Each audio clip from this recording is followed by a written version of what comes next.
This is the Breakfast Leadership Podcast. Boundaries or burnout, you make the choice. Here's your host, Michael Levitt.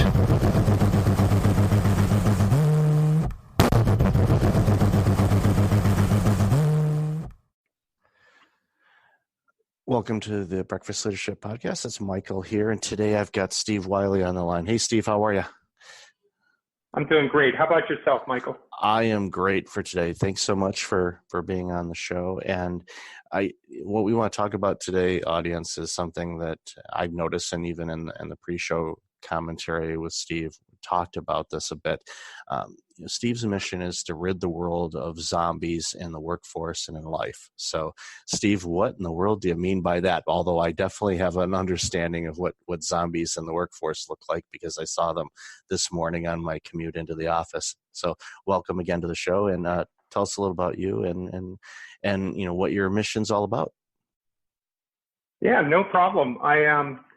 That's my mission because I was one.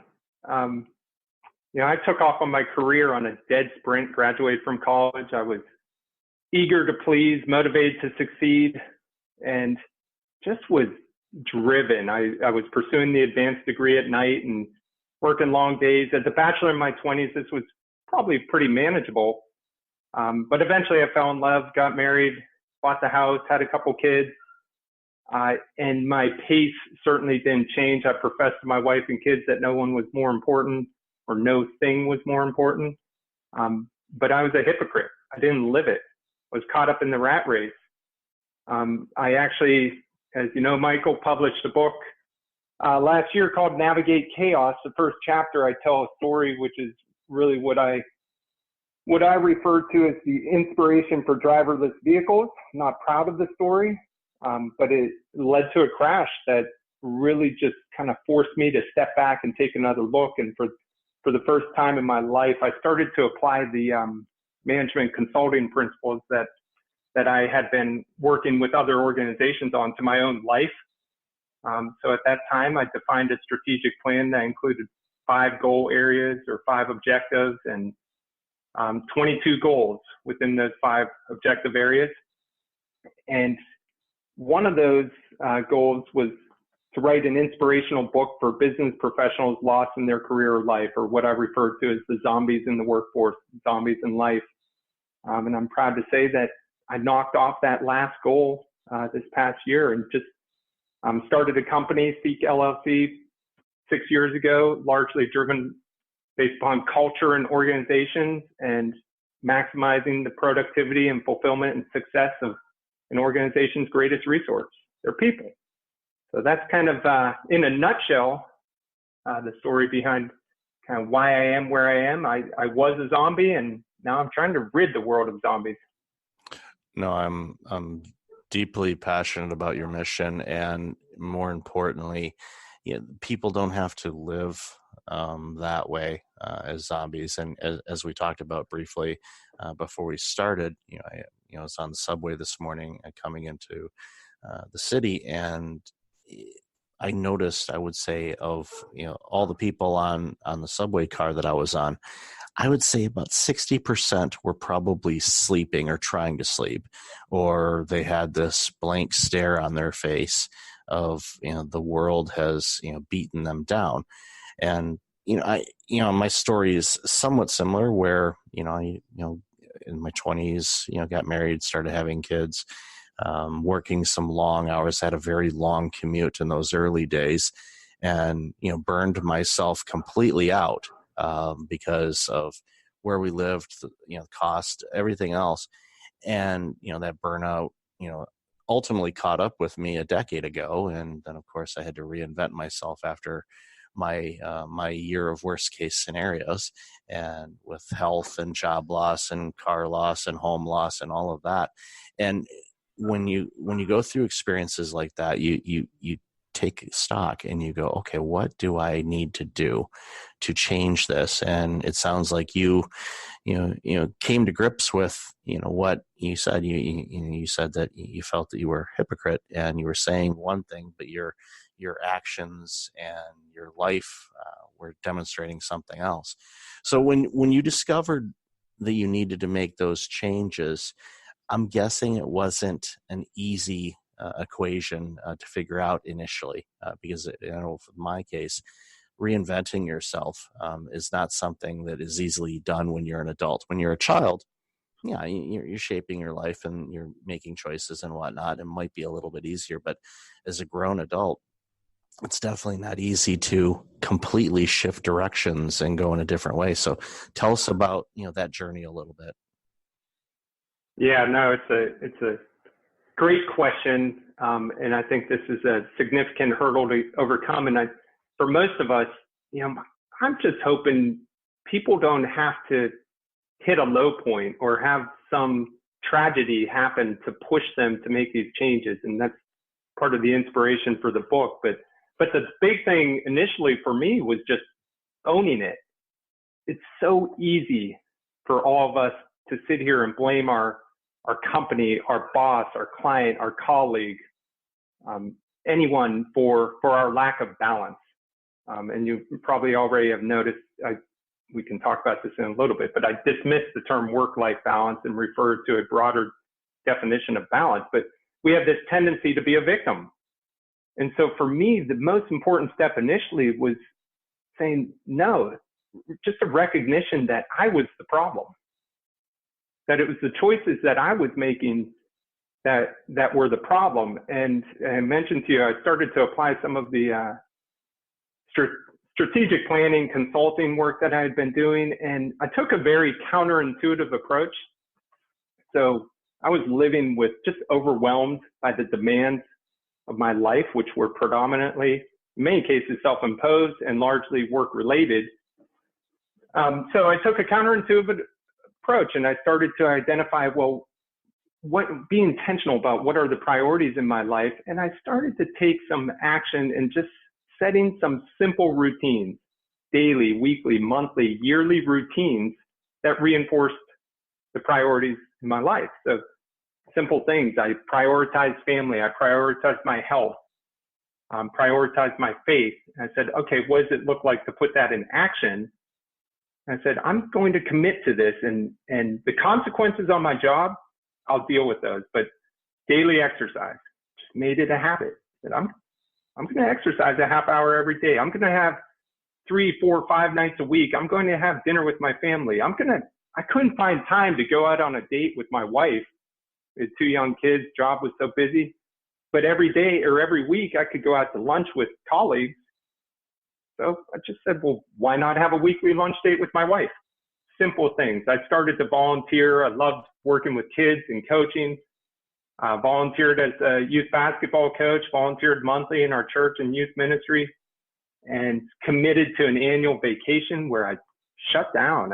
I to be honest, I was dishonest. I told my boss and colleagues that I had no technology access while I was on vacation. We were in the mountains of Pennsylvania. But these little things, I said, I'm going to commit to these and see what happens.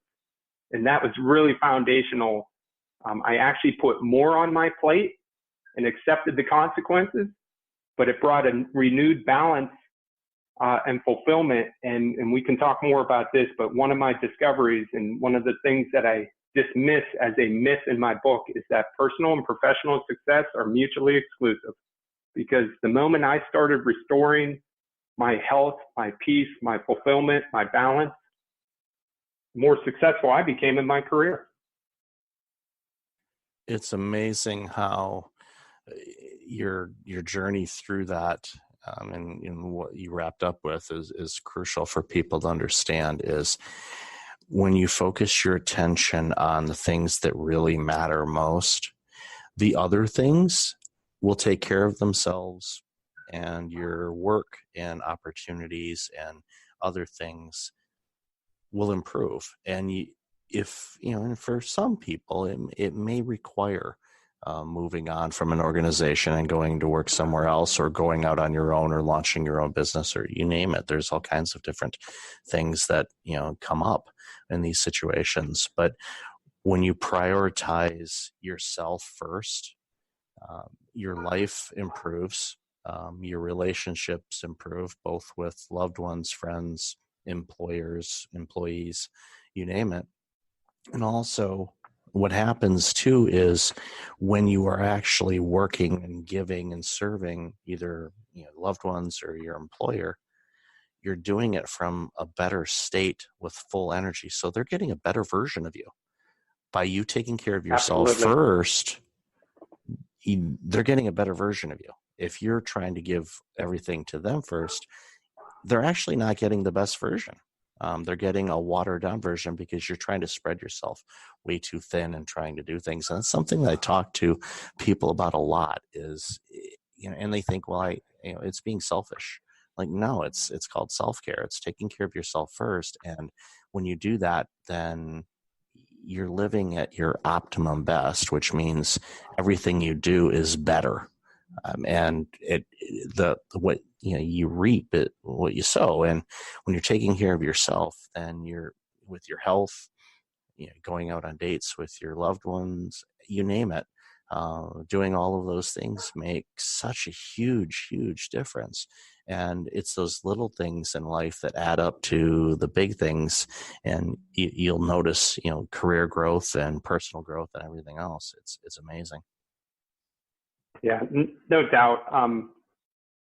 What you said just really resonates. I think Stephen Covey puts it best. Seventh and probably most important habit is sharpen the saw. And a lot of the things I'm talking about are related to what do you do that, just as the lumberjack, if he just keeps pounding away, the saw dulls. When do you pause? When do you rest? When do you refuel? And the things that I'm talking about that I put into my life, I'll tell you what, to this day, I work really hard. I don't equate balance to time. I spend the majority of my waking hours at work, but I have these defined, non-negotiable commitments that sharpen the saw, that restore my soul, restore my spirit, and remind me that I am not defined by that which I produce, that there are other important priorities in my life. And so that's foundational. It's actually foundational to the consulting company that I started. We have, we say our mission is to help organizations redefine and pursue wellness. And we define that as a healthy, engaged, inspired workforce serving a growing or otherwise successful organization. And we don't get caught up in the chicken and the egg here. One feeds the other. If you are healthy, engaged, and inspired, you're going to be more capable of helping lead to growth and success in the organization. And quite honestly, the counter is true. If you have a successful organization, it's probably more fertile ground for a healthy and engaged and inspired workforce. But we work both angles of that equation, and we contend that's really an intentional, values-based culture that's the glue between those two things. And those same principles I've applied to business, and I apply to my own life as well as with my own family. Yeah, and it's funny, a lot of times, and I know you probably have noticed this both personally and professionally with people you work with, is oftentimes when we get to be zombies, we try to be multiple versions of a zombie, where at work we're one way, at home we're another way. And it was a hard lesson for me to learn, but I found that if I am myself, who I truly am, then I don't have to put on masks or try to act a certain way, one way or the other. Of course, there's variances. If you're playing with your kids or things like that, you're doing some things like just being fun and all of that kind of stuff. But if you quit trying to do this illustrious, trying to balance things and just go through a life of harmony, it just makes your days go by so much easier. You're operating in a state of flow that just is amazing. And even in my little my short walk from the subway to the office this morning, I was aware of how I was feeling. And today, the day that we're recording, it's rather overcast, and we'll probably have some spring-like storms later on. But that didn't faze me. I'm like, today's a great day, and I'm approaching the end of the week.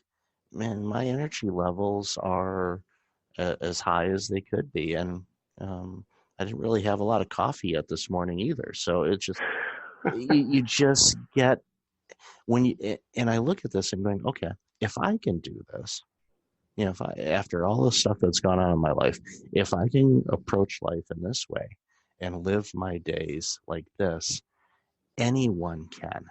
And again, I see, people walking down the sidewalk, and I'm surprised half of them aren't saying brains, because they're zombies. They really are. Yeah. I mean, they're not dead yet, but they're pretty close. No, yeah, again, I am just passionate about inspiring people just to find their best version of themselves and to live a life of fulfillment and peace. And that doesn't mean there won't be issues or challenges. Again, what you just said about showing up at work one way and at home another way is, it's so foundational to this concept of balance. In my book, Navigate Chaos, the subtitle is a 5-step guide to balance work, family, and other life priorities. Well, the 5th step that I talk about is embracing a broader integrity. And at Seek, we actually speak of integrity, just a more comprehensive definition. We call it the 3 W's of integrity: your worth, your word, and your wholeness. And so the worth component is what we traditionally think of honesty and ethics. And quite honestly, I call that a right to play value. If you lack that, it's kind of like, get out of the game, get out of the business. It's tough to restore your reputation when you lack that. The word component is honor your word, pervasive problem in organizations with accountability. We do a lot of workshops and things geared towards honoring your word and building accountability into cultures. You can recover from that. If I tell you I'm going to do something and I fail to do it, I mean, that happens eventually to all of us. You don't want it to be a pervasive problem. You can recover from it, but you want to honor your word. But the last one is what you were speaking of when you talk about showing up different ways, and I call that honor your wholeness. The word integrity is derived from the word integer. That means one. It means whole. And really foundational to living a life of balance, living a life of peace, is just being authentic, being whole, not putting on a show. And so when you say things like showing up at work one way and at home another way, God, I was horrible at this. I would be what you wanted me to be. And so work, I was one way. Family, I was another way. With my friends, I was another way. When I was at church, I was another way. I was not living an authentic life, and it's exhausting. And really the strategic planning work that I did, and I coach individuals on this now, and it's just really connecting with what are your core values? What are your core priorities in life? And how do you authentically live that, whether you're at work or at home or at church or wherever you may be? And once you just live comfortable in your own skin with who you are, not trying to please others, doesn't mean you don't work hard. It doesn't mean you don't try to do the right things, but you're living an authentic, genuine life. You now have the platform to have a balanced life, and this is foundational to ridding the world of zombies in the workforce. So thank you for sharing that. It's right in line with the message in the book. No, that's great. And I'm thrilled, that you've, I want to say turned your life around, but that's what you did. You were going in a different direction than you wanted to. And I think, deep down, you knew that you wanted to do something, but, there was a misalignment of things, and then writing the book to help others. And I love the integrity and the integer analogy, because again, you taking care of the one yourself, and doing everything you can to make sure you're the best version of yourself, pays such huge dividends for everything you do in every aspect of your life. And it just makes things so much better for yourself, the people that are around you, the people you work for and with, and everybody, that you encounter. So if there was, one piece of advice that you could give someone that is are going through something similar to what you discovered, where you're trying to do too much and you're saying one thing but living a completely different life, what would be the first step you would tell them to look at, to start changing the direction of their life now and going forward? Yeah, another great question. And I mean, obviously, some of the things I said already, I would start there. Kind of the one first, just acknowledge that this is not someone else's problem. And for those of you out there who are employers, who are bosses, it's important to build a culture that fosters an environment that can enable healthy balance, but relieve yourself of the pressure of owning the balance of your employees. Kind of as a side note, balance is a tension to be managed. It's not a problem to be solved, and it's defined differently by each and every person. And so first step, I would suggest to someone is, how do you define balance? I actually ask that question of people all the time, and the most common response I get is something along the lines of, well, more time with family and less time at work. Well, that's an unattainable goal. There always exists the potential for more or less. And I just challenge people to think differently and always come back to, what are the priorities of your life, and where, like I was, where are you a hypocrite? Where are you not living consistent with those priorities? And start simple. The book gives a practical approach. Start simple with just, okay, well, what are some, we all have constraints of our life, and our definition of balance will change over time, but what are some rituals or routines that you can put in place that will reinforce those priorities? And just build those habits. Start simple.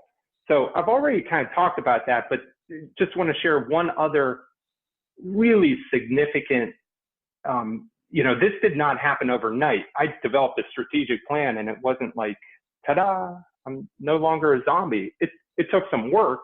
That was foundational and very helpful. But the other piece of really important advice that I will give is, it's not just showing up to those routines, because there is a distinct difference between physical presence and mental presence. And so I defined a set of activities that would restore priorities and build my tank. But until I actually learned to shut down the work, I just write in the book how the dinner conversation was just background noise to the screaming monkeys in my head. Until I actually learned to control and focus on the present moment. I call it Appreciate the Moment in the book, and you hear a lot about mindfulness, and I'm not an expert in mindfulness, but I offer some very simple and practical tips that worked for me to just ensure that work or other life demands weren't just occupying or robbing me of the joy of my time with my child, or time with the kids when I was coaching, or that lunch date with the wife. If I couldn't be mentally present, then it perhaps was worse than actually showing up.